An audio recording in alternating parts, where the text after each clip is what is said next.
assistance. Hello there. Aion community, how you feeling? How you doing? Hi. Hi, everyone. So look, we got special guest Kesem here, who's just back from Israel. We have the woman of the moment here, Richa. Hi, guys. With our marketing community. So this all came about yesterday where the community was really asking about marketing questions. And over time, the dialogue came to like, hey, we should get Richa in the Telegram community, start talking a little bit more about marketing initiatives. And what was supposed to be just a drop in to Telegram now sort of turned into a little bit of an AMA. We've had some really great questions submitted, and we're going to go through some of those. We're also going to talk to Kesem a little bit about his trip in Tel Aviv and touch on some of the marketing initiatives that they're doing in Israel. How are you guys doing today? Great. Happy to be here. Great. Happy Friday, everyone. So yeah, this is just all a part of our initiative to be as transparent as possible with our community. And I have to admit that we've always got really great feedback and suggestions from the community over the last 6 months. And we're grateful to have you guys on board and appreciate all like the work that you guys do to amplify our message and give us great suggestions. So on that note, I'll start off with some questions for Richa. Here's a good question that we got. Can you share with us what percentage of your marketing efforts are towards the general public versus towards business and enterprises? Oh, interesting. I'm glad you're here for this one. Yeah, I get asked this a lot, and I think I'll take a different turn to this question and then maybe get Kesem to jump in and talk a bit about what he's doing, because he's definitely looking a bit more of on the business and enterprise side of things. So the way I look at the market right now and our target audience, there are about four distinct groups. There's the general public that includes the regulatory bodies, different enterprises, mainstream enterprises looking at blockchain, trying to understand where they fit in and what it means to them. There's obviously the crypto community, the investors and people who got into the game a long time ago, are following the market and are very interested in what the coin is at. And there are dApp developers, so people who want to build on a protocol. And then there are miners and the validators. Obviously, Aion network is a blockchain protocol. So my number one target audience is towards developers and the miners.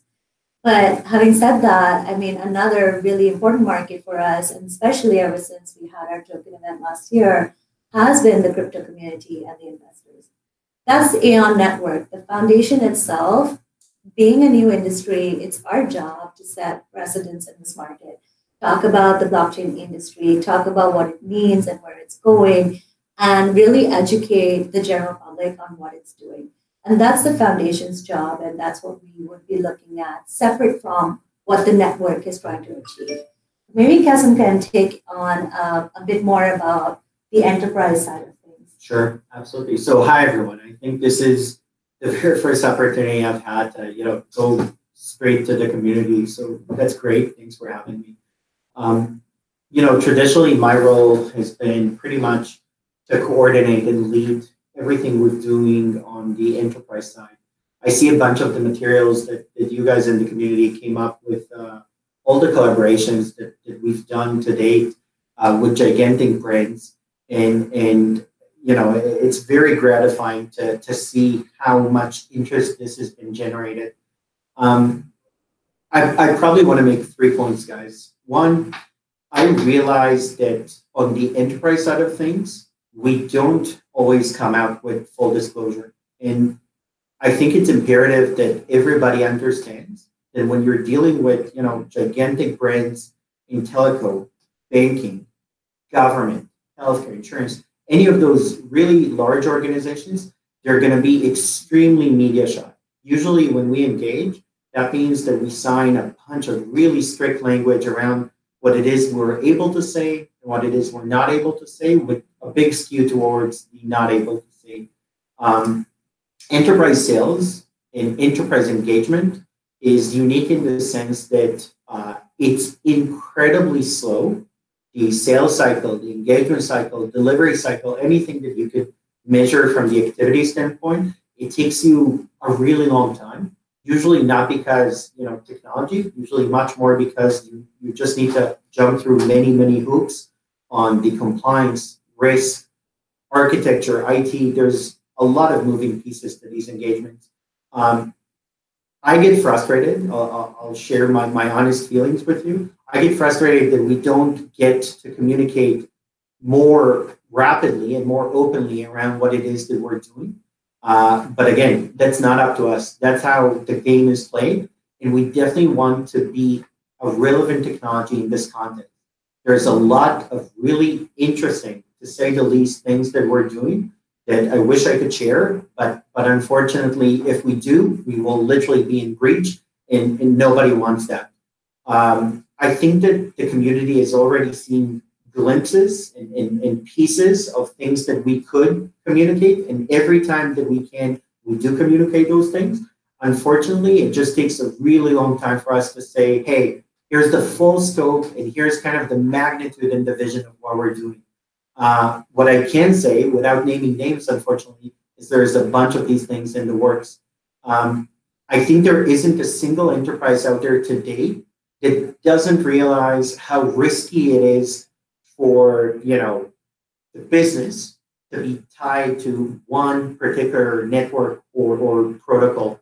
And I think the biggest reason that people come to talk to us, not just because of, we have an excellent track record with those types of organizations, but they realize that Aion is probably a best case solution to how do I actually hedge against this infrastructure risk? How do I actually am able to funnel transactions through multiple networks versus just one?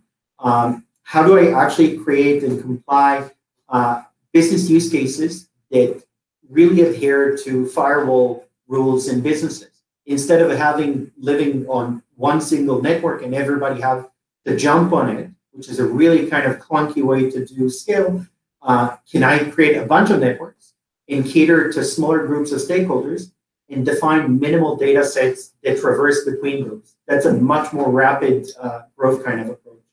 So when it comes to enterprise, that's kind of how we see the world. We're definitely going to continue being a meaningful partner to really large organizations in that context. It's just a slower, to Richa's and the marketing folks' frustration, it's just a slower kind of communication cycle, unfortunately. Well, on that note, maybe we can talk about this other question here, which is how do you intend on Aion building awareness, building partnerships, and getting enterprises to build on Aion? Just being further to what you just mentioned. Yeah. So again, like people that follow us, they kind of know that we're the team that does versus talks. I'll leave, we have Richa here. She's fantastic. She can talk about how it is that we create prominence. My own personal belief, and that's kind of how the team executes, is you need to get busy with doing and delivering, focus on tangible, measurable results. Again, the world is kind of split to two right now. You have these slow kind of adoption cycles with large enterprises, and those are focused mostly on internal reviews. Usually it's not even a single organization. Usually it's a consortium of organizations. If you think working with, again, hypothetically, with one bank is challenging, try tackling 5. It's insane just in terms of how do you achieve alignment there. But we're definitely pushing through it. The other kind of side of the worldview is on projects. So usually I see two types of really exciting things out there in the wild. I see people that are creating what's called a business on blockchain. So they already have a company, startup, product. They have a bunch of offerings, and they're now trying to understand how is it that blockchain can supercharge essentially what it is they're doing. The second type of stakeholders that we're working with is what I call blockchain as a business. So these are not guys that are traditional startups in the sense that they already have kind of market product fit. These are guys that literally are trying to create a whole new business paradigm on what blockchain can enable. So we work with both kind of stakeholders. I think, and maybe I'm sorry if it's a spoiler, but anyone in the community, you're going to see a bunch of really exciting news coming out of the most recent trip that we've had in Tel Aviv. Tel Aviv is kind of positioning itself as really a hotbed of crazy activity in the crypto space. What Aion aims to be and needs to be in this context, we need to be the most significant partner to anyone that is really actively thinking about how blockchains are shaping up to be. And I want to make that point real. I want to make it tangible. The number one reason that people come to us today to have a conversation is everybody's realizing that it's not going to be a one network to rule them all universe. They all realize that it's a multitude of blockchains that are going to be good at doing different things. They are talking to Aion because they understand that if they adopt what's called the Aion core, so literally if they run their offering on top of our kernel, they kind of gain of what's called interoperability out of the box. And a lot of the progressive blockchains, and that's kind of the conversations that I really have day to day today, they understand that what they need to be thinking of is how do I actually manage a single coin supply or maybe a token supply across multiple infrastructures. And that helps them to both hedge against infrastructure risk. So EOS goes down or gets stuck, NEO gets stuck, any of those things that already happen. How do I make sure that my own product doesn't suffer because of the actions of others? But also, you could think about it as an efficiency play. If I could actually drive transaction throughput more effectively on blockchain A versus B, do I have that mechanic that allows me to funnel transactions to where the efficiency lies? And of course there is, and is the answer in that context. I'll make one more kind of spoiler. We've had a fantastic meeting with an incredible team out of Tel Aviv, team called Orbs, ORBS. They've now pretty much committed to taking at least a crack at how Aion could be a partner for them in the context of creating that interoperable bridge for their own offering. It's a platform that I'm personally excited for. I think that's a team that really knows what they're doing on like the low end kind of, the very profound fundamental kind of layer. And the fact that they're coming to us to be a partner, I think that speaks by itself. Well, I think it's amazing how much work you guys have done in the Israeli market. We've done now two to three meetups. You guys are just at the Money Summit and working also with Jeff Pulver and his team who are advisors. On that note, there's a great question here just about, what our plan of attack for raising awareness in another market in Asia. Yeah, so I had the opportunity to go with the team in March, was it? And we went to a couple of different cities in China. So we went to Hangzhou, Beijing, and Shanghai. We opened an office in Shanghai and started interviewing developers to sit in the office. We also have an office manager there now. And then we went on to Korea and Japan, all in the one trip, and then ended in Israel. Obviously, China is a really, really important market for us, and that's why we felt it important to actually have a physical office there. From a marketing perspective, we are looking for marketing, someone who will handle the Chinese marketing, and then we'll start a WeChat channel and have that person actively engage with the developer and crypto community there. While we were in these places, we actually ended up holding meetups in each of these cities, held a really successful one in Shanghai, had about 150 people attend. Another really successful one that I'm sure all of you are aware of in Korea, where we also had Vitalik attend. And we also managed to get community managers in both Shanghai and Korea. So we do have someone managing a cacao channel in Korea. If you'd like to join it, I'm sure Jay can send that over to you. So Asia is a really big focus for us. We ended the trip in Israel, where we met up with Kasim and the rest of the team. Again, amazing event, amazing meetup with the Bancor team, one of the best blockchain companies in Israel right now. Had, again, about 150 to 200 people attend, and we're looking to do something in Israel as well, just because we've had so much traction and so much awareness from the people. So Asia is a really important, as I've said many times, area for us, and we're always looking for more people in the community to be involved, become an ambassador. You know your community best, so if you're there, let us know. Let us know how else we can be there and how else we can be more prevalent. Yeah, no, I think you made great points, and I think also our trip through Africa resulted in a really strong team in Nairobi, who's done a couple of meetups, and we're already talking to them about some projects globally. So I know that we're building that global footprint, and it's great to hear the successes that we've had so far in Asia and Israel. On that note, let's go to another question.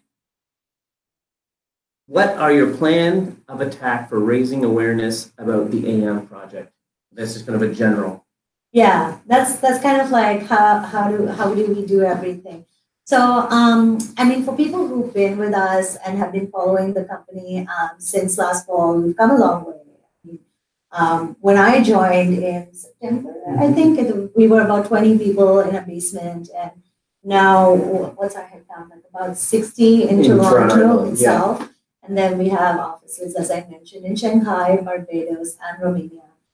So we're growing, and it's been phenomenal to grow with the company. We also hosted our first developer conference with about 650 people that registered, which it was a packed house, amazing day. Had a bunch of our engineers on stage talking about the project, about what they've been working on for the last half of the year or so.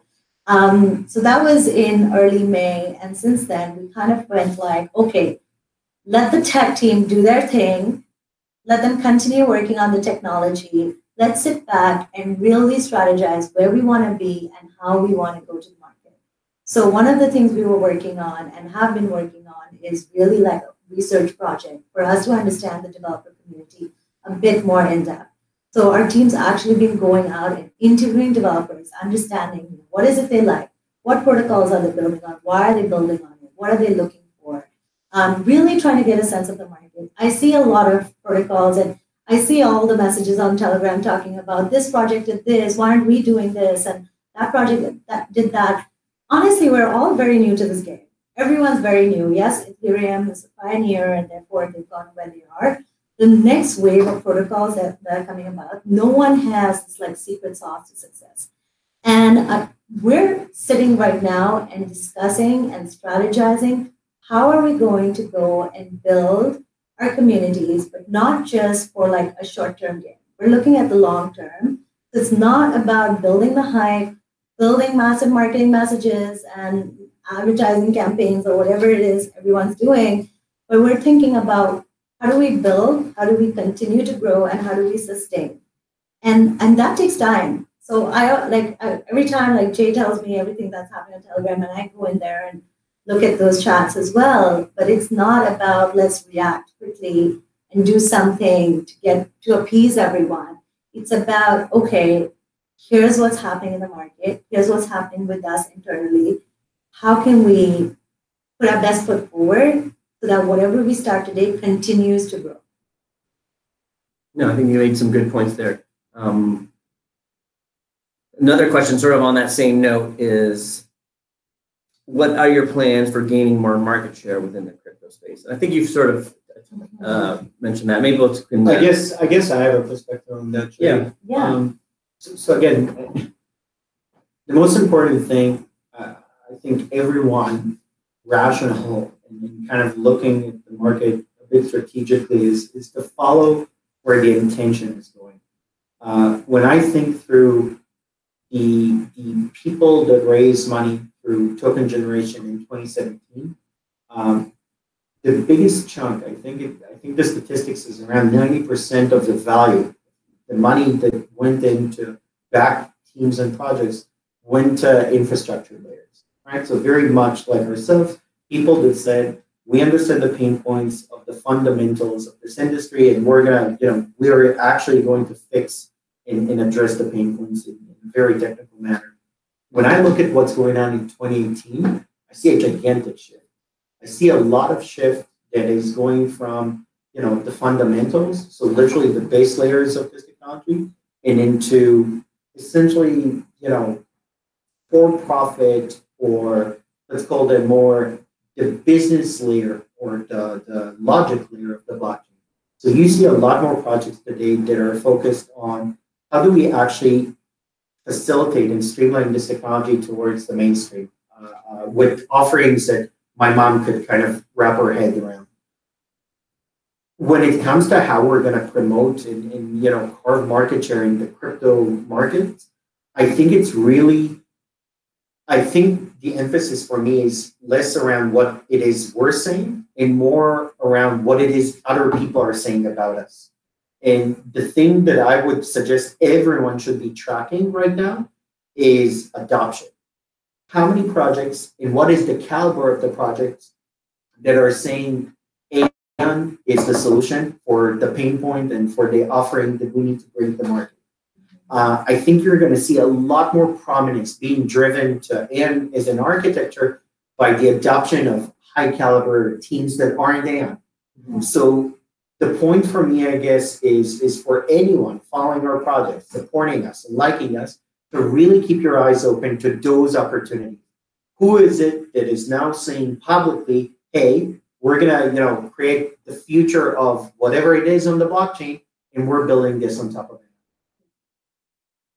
Great. Okay, so here's another good question here. Did you ever think to hire people who have experience in technology marketing that can work under you? Polkadot and Cosmos are already working on their brand awareness. Competition is hot in the interoperability sector, and Aion needs to create market awareness. Oh, 100%. So, for example, Mike Mason, who deals a lot on our developer strategy, did come from a technology background, worked for many startups in the tech space in marketing, and now works very closely with me. Another thing we're looking at doing is hiring a developer evangelist. And this person, we actually want like an engineer to come in and work with us and really help us reach developers in market. So 100%, like that's a really important thing to do, is to find people from the industry who've been working in it to come and work with us. Great. Okay, we still have some really great questions. Some of them are a little bit repeat. This one was a question about China, which we addressed. Here's another good question. Let me just expand this one here.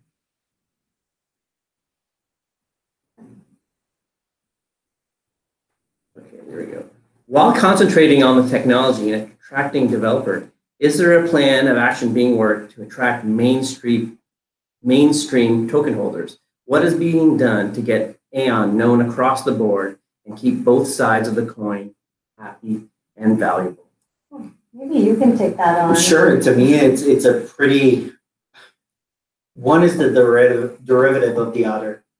The platforms that do well are the platforms that provide value, folks. It's all about what are the actual tangible track record that you could point to in terms of what you've done. And I understand. You see crypto markets today. I don't know. I haven't checked, but it's sub 300 bill, and it's crazy, right? It's essentially slashed in half than 4 months ago. That, to me, honestly, is a distraction.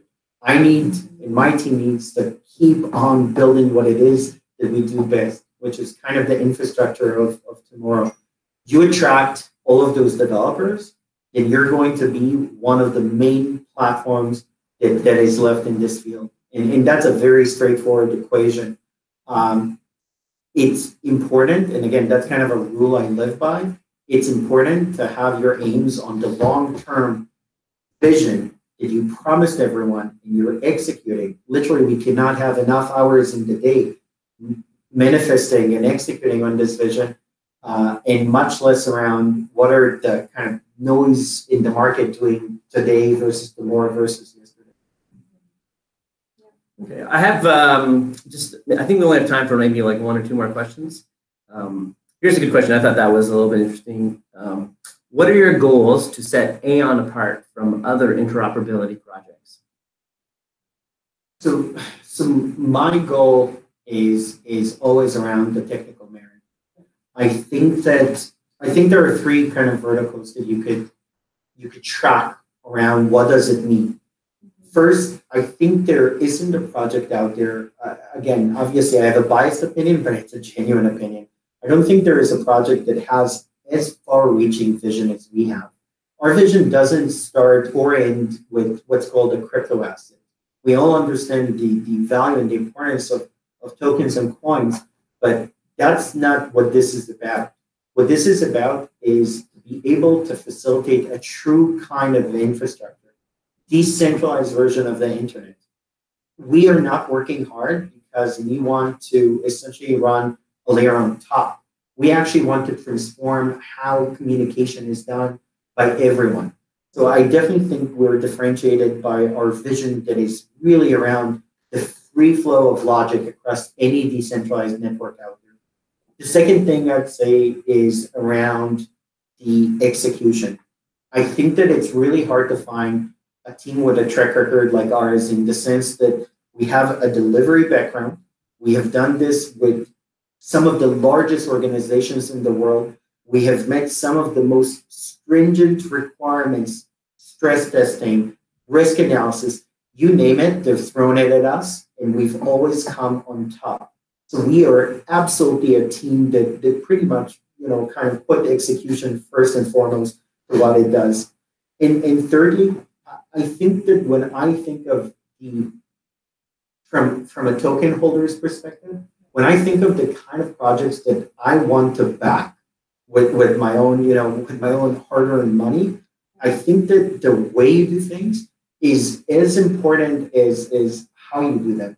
It's the communication, the transparency, the integrity that really matter. I want to know that I look someone in the eye that I actually believe what they're telling me. And I think the amount of accountability, integrity, transparency that this team puts, again, first and foremost, is unprecedented. So to me, those are the real three things that kind of differentiate this project than pretty much anyone else.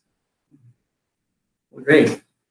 Well, I think that's like all the time that we have today. I really wanted to just mostly be check-in from our team to the community and just let you guys know that we listen to your comments and suggestions all the time, and that we really care for you guys, and we're going to continue to try to create these opportunities to talk directly to you guys.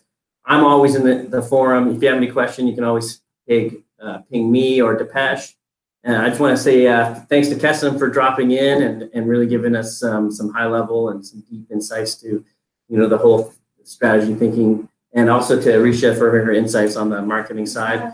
I really appreciate your time today. Thanks for being a part of us, and we're going to do these more often. And I think we should do one specifically with Kesem, because I think he just has a lot of really deep insights to the blockchain industry that I think he could share.